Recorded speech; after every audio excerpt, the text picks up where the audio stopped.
Mass incarceration, lack of education, false information with no valid explanation. This is our generation. We gotta show some elevation so they can get what they deserve with just a little motivation. But what are we taught? Self-love and meditation to help channel and alleviate all the frustrations of our everyday struggles in our living situation? Don't tell me that this is a figment of my imagination. You're telling me our men can't have a decent place to sleep, a profitable income so he doesn't have to beg to eat, a valuable life that doesn't include lack of quality, where he could provide for his family, not illegitimate, but honestly.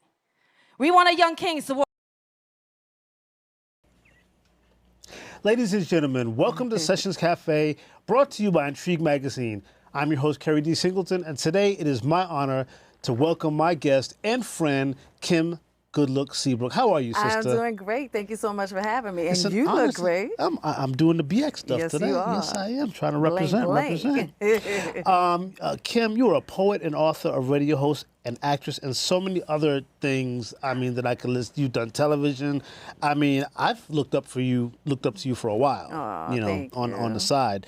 But one of the things that you and I have most in common is our love for poetry. Yes. How did you get into poetry? Well, I've always kind of been writing since a child. I think what I do remember clearly is me rewriting hip-hop songs. Okay. So, like, if it was a man's song, I would change it for, a woman, vice versa. You know what I mean? So, yeah, I would do that.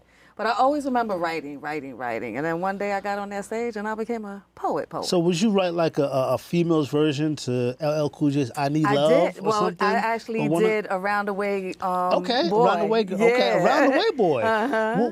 What is your ideal Around the Way Boy? I need a man with some braids in his hair, Okay. Timberland boots, at least 2 pairs. Okay, well, a not Sherlin coat and a bad attitude. That's how I did it.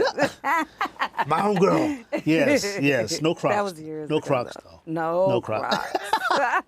We both on that same page. Yeah, I'm not a fan. And being from the Bronx, like, I know that a lot of hip hop's most prolific rappers who are actually poets as well, came from the Bronx and put the hip hop genre on the map. Who were some of your favorite MCs? Not necessarily from the Bronx, Yeah, but just in general. say they're actually from Brooklyn. So Big Daddy Kane, of course, and MC Light are like my two top. I love me some Light. What is your favorite MC Light song?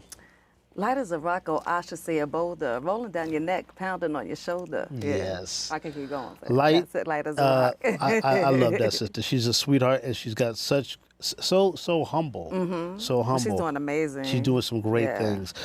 We have 2 of your books here. We do. Yeah, The GoodLook Kids, Save the Day, and we have Memory Lane, which I have a copy of at home. That's something else that you and I both have in common, is that we're both published authors. Yes, we are. So I'm going to ask you a question. Okay. Which of the two books was your first one? This was my first one, Memory Lane. Okay, which is a collection of your poetry. Yes, it is. What was it like the day? I want you to think back. The day that you got the first copy of Memory Lane in your hands. Because it's one thing to write it, it's another thing to submit it. Absolutely. But when it comes together as a completed piece of work, that feeling is something that only authors know about. Right. I was actually in Hawaii when it was published. Yeah. So I was going through some things, a little year before back, and I've had the book like already stored on the computer, just needed to edit it and things like that. So I was like, you know what, now is definitely the time. I'm at peace, I'm good, energy's great, and now it's time to help others feel the same way. So I remember getting it on a different island, like on an island. Yes, right. And just happy about my growth, and especially spiritually. So, yeah. Well, congratulations. I know it's a late congratulations, but congratulations nonetheless. There's nothing like being a published author and having something tangible to showcase your work. Absolutely. And I wrote 2 novels. You wrote a poetry book, a collection of your most intimate stories. What was that like when the book came out and people were reading it and they were kind of reading all about Kim GoodLook Seabrook? What was it like interacting with your supporters?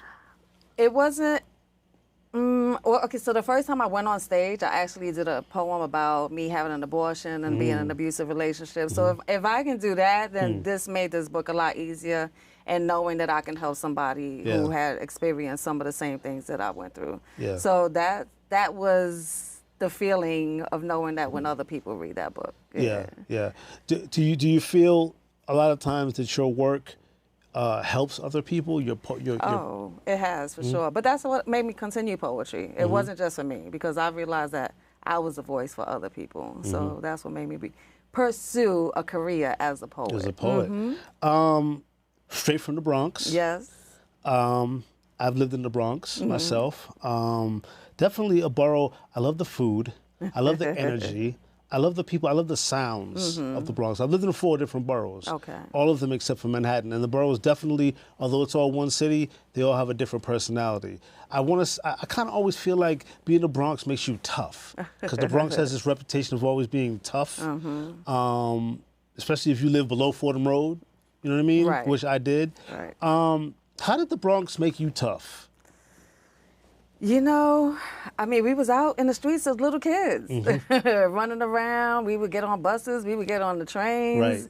Right. But the one thing that made it was we had community. But, I mean, as far as tough, I grew up in the crack era, too, you know, so we had to fend for ourselves quite a few times. Makes you really strong. Makes you grow up. And grow up faster. Yeah, but I also think that when you grow up in any kind of urban environment, it makes you really, really, really appreciate people, because you grow up with a lot of, generally speaking, you know, I grew up in Roxbury, which is a section of Boston, very similar to, you know, Morrisania or Soundview in the Bronx, right? Okay. And I kind of feel like, you know, like you said, we grew up in the same time period, and one thing about growing up in those types of environments is it really teaches you to appreciate your neighbors, your community, because it's like an extension of your family. It does. It does a lot, and that's what I do in the community today. So I may not have it in my building, but I'm gonna make sure I provide that same energy that I got as a kid into the world out today. So,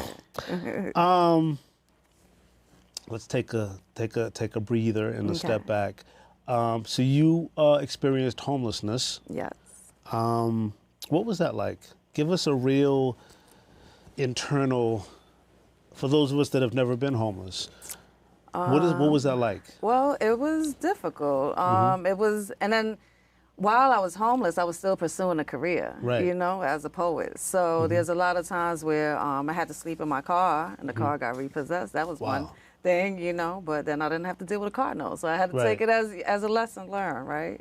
Or as a sort of appreciation token, you know. And it definitely wasn't easy. I think the hardest part is having to smile in front of other people and still staying strong, you know, and not understanding the situation that I'm dealing with, you know, trying to figure out what I'm going to eat or make sure my son is good more than anything, because he stuck by it and believed in me pursuing my career at the age of 17. When I was 17, I left my home. So it was a lot of things. So I have to dig deep. Sleeping in your car, you know, we both live in the same city. It gets cold here. How did you, you know, navigate the winters? How did you navigate the weather? How did you navigate being able to cook food and things of that nature? I mean, you know, I have a huge support system. Good, okay. So I would stay from place to place too if I wasn't going to be in a car. But if I'm doing an event or I'm hosting, coming in late at night, I'm not going to bother anybody, you know, so I would just stay in, do what I got to do. But for the most part, I would say that I do have community. I do have a huge support system. And if there was a need, a real dire need that I needed some warmth, then I'm going to go get it. Right, but only then. Only then. And I know you're an awesome mom. Thanks. I never met your son, but he's lucky. Thank you. He's lucky, because one thing I know about you as a human being is that you don't play when it comes to your son. I don't. Yeah. Is he an artist? Is he? He is. What does he do? What does he do? He does hip hop. He does? He does. Yeah. Okay. I know he's done a little acting. He's been in some web series too. Yeah. What is it like for him when he sees you on stage pouring out your heart to all these strangers? He's so proud of me. I was looking at a text message, like something that popped up like in a memory that I had screenshotted. And he said, when I come to I don't like coming to your things because I get emotional and I don't want to start crying, but I'm so proud of you. So I've inspired him a lot That's what's up.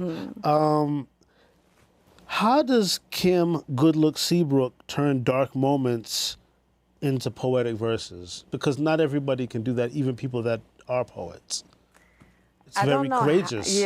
I don't know how I do it. I know it needs to get done. Because if I stay in a dark place, and I'm never going to grow, you know? So I always have to see that. And it sounds cliche that there's a light at the end of the tunnel, but there really is. There really, really is. Yeah. But you have to know that it exists and that is there.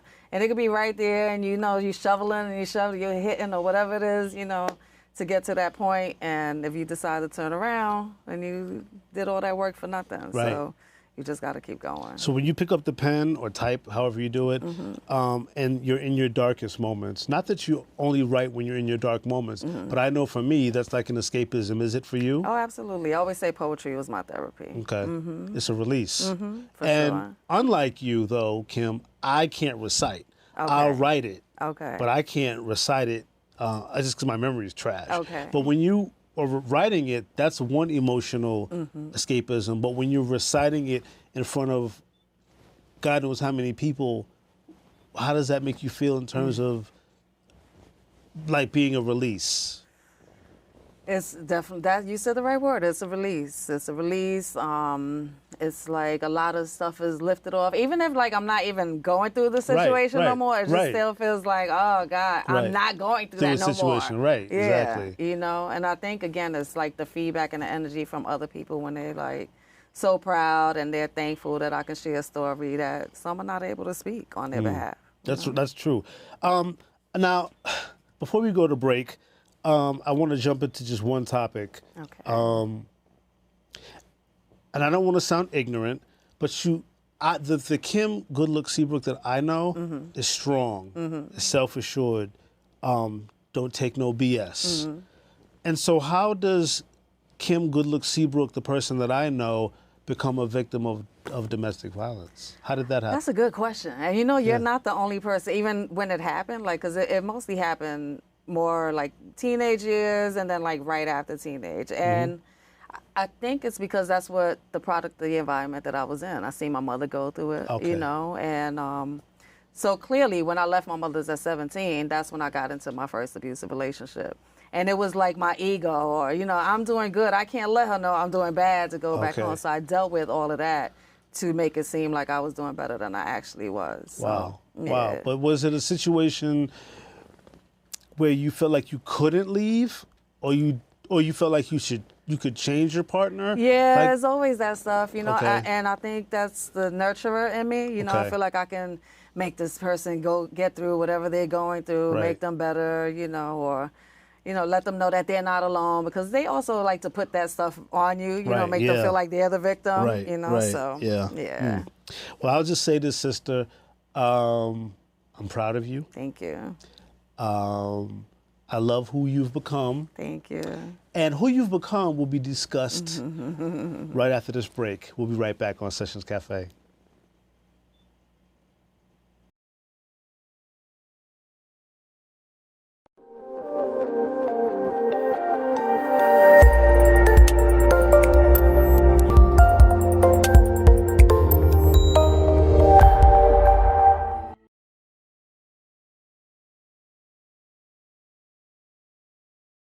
We want our young kings to walk proudly without any confrontation, where they could wake up and walk through life with some form of appreciation. We could teach morals, respect, and how not to neglect, how to level up and protect, how to manifest and connect. Instead, they're getting locked up for some minor violations, stuck inside cages because they can't afford the proper representation. But this is what we supposed to put our hands to our heart for this one nation? They say it's under God and justice for all. I have a different observation. I see mass incarceration, lack of education, false information with no valid explanation. And to our sons who are learning to find their destination, we send you love and light to make it through any situation. Because in life we have choices. There's a way to get out. Live for yourself, not in fear, not in doubt. To our brothers who have recently released after serving some time, then to be set free because you didn't commit the crime? That has to hit harder than if you were actually guilty. But come home, stay focused, and plant that root for your tree. To our fathers who were unable to provide us with stability, because you were never guided on your true capabilities. You were taught how to face your reality and run away from your dreams. I'm gonna say that again. You were taught how to face your reality and run away from your dreams. Now sit back and evaluate on what that really means. Mass incarceration, lack of education, false information with no valid explanation. But how can we teach them the many levels to success? We want jobs, not jails, to help the minds of the oppressed. How can we teach them love without fear of thinking that it's an abnormality? Thoughts of getting lost to the system or facing some type of inhumane brutality? We were taught to mistreat one another, forget the unification. We forgot to be role models for the younger generation. They say you're not doing well if you're not affiliated with some big corporation. They said you had to submit to the system, be down with the organization. But how can we teach and reach out to our communities? How can we erase their minds from the distrust and provide them with opportunities? Let's decrease incarceration, provide the proper education, stop hiding the information. I hope that I made it clear with my explanation. And we're back here with Kim GoodLook Seabrook on Sessions Cafe. Hip-hop activism. Yes. How did you get involved with hip-hop activism? That's a good question. I don't know. You know, again, I do a lot of things out in the community. So in hip-hop, like I say quite often, has been my inspiration to do a lot, you know, my writing and stuff. Right. So, you know, there's a lot of hip-hop that's portrayed as negative. You know, we got to show that there's a lot of things that are definitely positive. Right. And hip-hop was created to help us get through the things that we went through. Exactly. You know, so that's how. Where do you feel, being from the Bronx, how do you feel, because you've watched the transition from Sedgwick Avenue to the international phenomenon that has become. Yes. The changes that you've seen, how have you associated the changes with the culture? Well, that's, how do I associate? What do you? Yeah, in other words, how do I see it now in comparison to then? How do you associate the changes in the genre with the baseline of hip hop is what I should say, with where it started, I should say. So where it started was a huge positive thing, right, for us. And then as you see, I think a lot of us are being taken advantage of. We really want to get to it. A lot of it taken advantage of. They want us to not show the positivity. They want us to be more negative.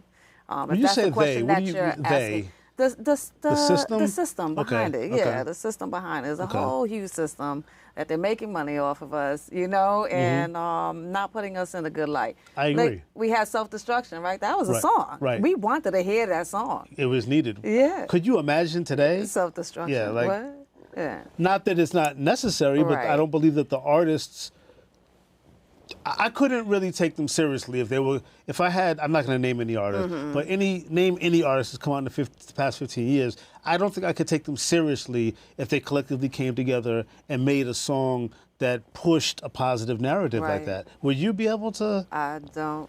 Now they are, but they're not in the limelight. Right. You understand? Correct. So they're the ones that are hidden underground. Right. Yeah. Excuse me. Ghetto Chronicles. Yes. What's that all about? So it sounds ghetto, but it had its ghetto moments, but it was actually really uplifting. So it talks about, you know, mama, baby mama and baby daddy, but it also talks about the struggles that we deal with in the cities, such as racism or going to a block party and getting shot. You know, we can't have fun. Right. So it was a lot of different topics. You know, even they talked about what else? There was quite a few different topics that it was discussed. So really good show. Yeah. Ovation TV commercial. Can you elaborate? Yeah, so shout out to Ovation TV. They were looking for artists in the Bronx to highlight, and I was one of them. So yeah, they highlighted me for my poetry and the things that I did in the community. And I aired during a Michael Jackson special and a Bruno Mars special. Wow. Yeah. So when you were selected by Ovation TV, how did you feel? Did you feel like oh, I don't know if I can do this, or did you feel like intimidated? Or not at all. Of course not. I can do anything. I can do anything. Right. You was up for the challenge. Yes. Pain into purpose. Yes. Yeah. How do you Well, I mean, again, you're dealt with all these things. I've been dealt with all these things growing up, right? Molestation, seeing my mother being abused, doing my parents on drugs, just so many different situations, right? I can continue to grow up and blame everybody and blame the world for all these things that are happening to me, or I can provide a purpose and help other people and help myself at the same time. And that's the route that I chose. You said earlier that poetry for you is like your therapy, or is your therapy, not like your therapy. Do you feel that it can be therapeutic for people to listen to poetry that are not poets? Indeed. How? Because I do it all the time. So I teach in schools, I do workshops, I perform on stage, and you hear it. It's a constant thing. Like I've had somebody use my book for them when they went to rehab. And he said, dope. yeah. And he said, I wrote in it every day during my 60 days, and it helped me. It definitely helped me. So. And I know that we're going to jump back on the fact that you teach at the schools here in New York City, which is totally necessary. What are some of the things that you talk to the kids about? I talk about real life stuff, but I like to get to know them. I'm not the person who like, this is my curriculum and this is what we're going to do today, because I could talk about a subject, right? That's but they may not be in the mood for that. Right. Maybe somebody didn't get to eat that morning, or maybe they had a situation that happened in school. Their grades are not feeling good. They're working hard. They had to work at night, feed their family, help their family with the bills, and it exists. It definitely does, yeah. So, you know, I try to, but what I do is I engage with them and figure out what their feelings are, and then we find a way to write about it and express it. What advice would you give to others on the following subjects? People that are experiencing houselessness. I prefer to use that. Yes. They use that in Hawaii, too. Yeah, I prefer to use that term. But people that are experiencing houselessness, obviously there are different scenarios. Some people have domestic violence issues that lead them into houselessness. Some people have mental illness issues. Some people have drug issues. Still others, it's just economic. But generally speaking, if you could speak to a room filled with people who the only thing that they had in common was the fact that they were all experiencing houselessness at that point in time, what kind of advice would you give them? Oh, that's a good question. Again, everybody has their own different situation, right? So I think I would just give them a little bit of insight on how I got through it, and maybe try to feed off of that and see what they're going through. Again, everybody has their own situation. It's kind of hard to just put that all out there for everybody. But I would definitely give them some insight on what I went through, and then I can give them some tips on what I did and where I reached out to and resources. Okay. What about emotional support, like how to deal with just the loneliness? Because one of the things that I think we kind of, forget is that one of the components of being houseless is the sheer loneliness of the experience, because you're experiencing that on your own. I mean, if you have a child or a family member that you're experiencing it with, you share it, but all in all, it's something isolated. It's an isolated feeling of loneliness. It is. So how would you advise people to cope with that? I would say to be honest about your situation. You know, a lot of people are ashamed of it, but there's no need to be ashamed. Like anybody, it can happen to anybody. Right. And you could be on your highest and everything's going great, and then all of a sudden, maybe your partner passed away, and then you lose your, like we said, mental illness, and then you can't fire. The fire is just like, there's so many different scenarios. But I would say to be honest about your situation. Okay. With themselves or with other people? Both. Okay. Absolutely. Domestic violence. And I only ask you these questions, Kim, because you've experienced them and you've done so well in overcoming them, right? I feel it's very important that those that are watching the show have an idea of how they can gain from somebody else's success story. Right. So domestic violence, how would you, what kind of advice would you give to somebody who's going through that experience? It's easy to say, hey, you need to love yourself and you need to do better and you need to leave that person alone. It's really easy to say that. Yeah. But it's not easy for the other person to always do that. Right. But if they are at that place in their life, there are resources, there are events that are always going on that are helping women. I think people need to understand that there are things that do exist to help other people. And we're so scared to reach out, and we're so scared to tell somebody. But again, it comes to being honest. It comes to being honest with other people and yourself, because you never know. I could tell you, Keri, this is what I'm going through right now. And you may be able to help me in some way, even if it's a conversation or you know somebody, right? It's just something that you have to be honest and upfront about. Well, I want to say this. You've been through a lot, but you've achieved so much from it. I thank you for your greatness. Thank you. Thank you for your greatness. You. And what advice would you give to aspiring authors and poets? Just do it. Just Just go. do it. Just let it out. Don't Right. worry about it being right. Right. Don't worry about what somebody else wrote, because a lot of times I hear, oh, I got to go on after her. Yeah, you got to go on after Right. me. It doesn't matter. And then they are so powerful, you know? Right. So stop limiting yourself. Write it, let it out. And if you need help with it, I have the Good Looking Books Corp. I can help you Exactly. write. I can help you finish it. Yeah. All right. Now you got the radio show thing Yes. going on, which is totally dope. Thank you. I was a guest. Yes, Thank you so were. much. We had so much fun. We did. Who is Kim today? And what's next for Kim GoodLook Seabrook? Oh, gosh. Okay, so I'm going to let it out. Kim today is definitely someone who just sees, like, there's like no stop. Like you said, I can't do it. No, yeah, I can do it. I'm going Right. to try. I'm going to work. I'm going to try. Right. You know, I don't want to limit myself to anything. So just a go-getter. Big at heart. I love people. You know, even when yes. I'm hurt, I still love people. That's right. Like, That's you right. know. And what's next is my new TV show coming up. It's dope. It's a good look with a vegan cook coming soon. with a good look with a vegan cook, because you don't eat I don't eat chicken and all that other stuff. So just very quickly before we go off the air, we'll just get tidbits. About the show? Yes. So shout out to Foodie TV. They're the ones who are putting me on their network. Dope. Yeah, and I'm going out there, reaching out to different vegan restaurants, trying their food. Okay. And just letting people know that there's a way to eat healthy and Healthy. still have that same flavor and goodness. Okay. Yeah, I'm making some crunchy tofu. Do you have dates? And I don't have not dates. So time? I filmed the 3rd episode already, so I'm Okay. going to film a few more and just get to editing, have my guy edit it, and then we'll take it from there. Nice. So you got to come back on the show when the show starts airing and give us some tidbits on the episodes. I would love to. Yes. For sure. Kim, I love you to death. Thank you. I love you too. Thank you so much for being a guest on Sessions Cafe TV. Thank Let everybody you. know how they can get in touch with you. Yes, GoodLook Seabrook, GoodLook